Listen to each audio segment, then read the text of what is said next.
What's up, guys? Overture here with a new episode of Perfect Class, where I play with a random gun from Call of Duty Ghosts with no attachments and little perks, and I try and find out how you could do better with the gun. This video, we're going to be talking about the FAD Assault Rifle. This is a high fire rate, low recoil, and high capacity assault rifle. Some of the things I really like this gun, I already said, it has a high capacity magazine, very good compared to the other assault rifles in its class, and the high fire rate is definitely good. And if you played the gun in Modern Warfare 3, you realize that it wasn't really powerful, and it was kind of sort of a joke gun compared to the other assault rifle in the series. Well, in Call of Duty Ghosts, they upped the power a little bit, so it's a little more easy to get kills with.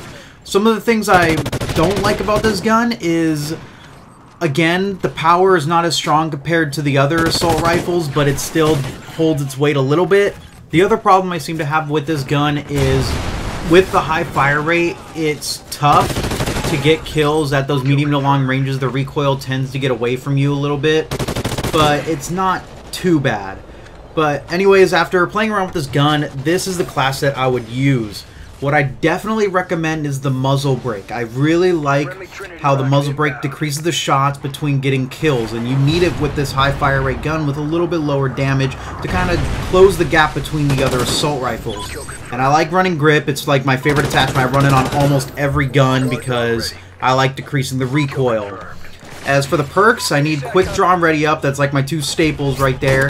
Dead silence so nobody could hear me while I'm walking. Focus so I get my shots on target. And gamble just because I have the extra little perk slot.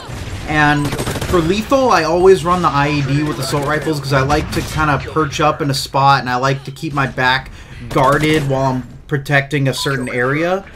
And tactical, I always run concussion when I am running and gunning and I want to, you know, lead in with the stun.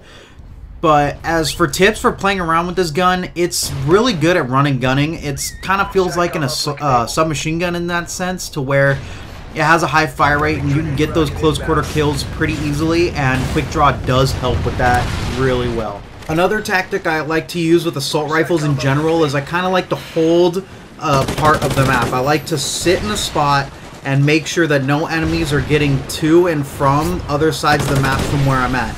I like to camp up in buildings and high spots so I can make sure that I can see well across the map and make sure that no enemies are going to be coming at my teammates who are rushing the objectives or capturing points. Another tip I'd like to add with the FAD is if you are trying to run and gun and get those close quarter battles, the hip fire spread is not as good as you might think with the high fire rate. I strongly suggest aiming down the sight as much as you can to make sure that you don't lose the gunfight. I like to make sure and go to a spot and kind of wait a second or two to see if anybody's going to come in that direction. If not, the chances are the coast is clear.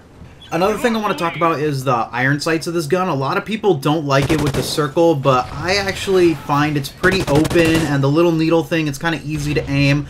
If you don't like running it, you can substitute one of the attachments for a holographic or red dot sight. It won't impede your effectiveness with this gun, but all in all, it's a really well-rounded assault rifle. It performs a lot better than it does in previous games. I know a lot of people didn't like it, but this gun is actually pretty useful. It's kind of like that fun gun, and it actually performs really well with the 3-round burst. You can put 3-round bursts on this gun, and it actually holds its own compared to the other ones. Of course, you can't run and gun in this situation. When I use a 3-round burst gun, I like to kind of keep my distance, but that's just a whole different play style you need if you want to change attachments. But anyways, that's going to do it for this vid. Let me know what you guys think about this class. If you would recommend anything else, I'd like to hear you guys' feedback. And if you liked the video, please like, subscribe for more content. And thank you guys for watching. Have a good day.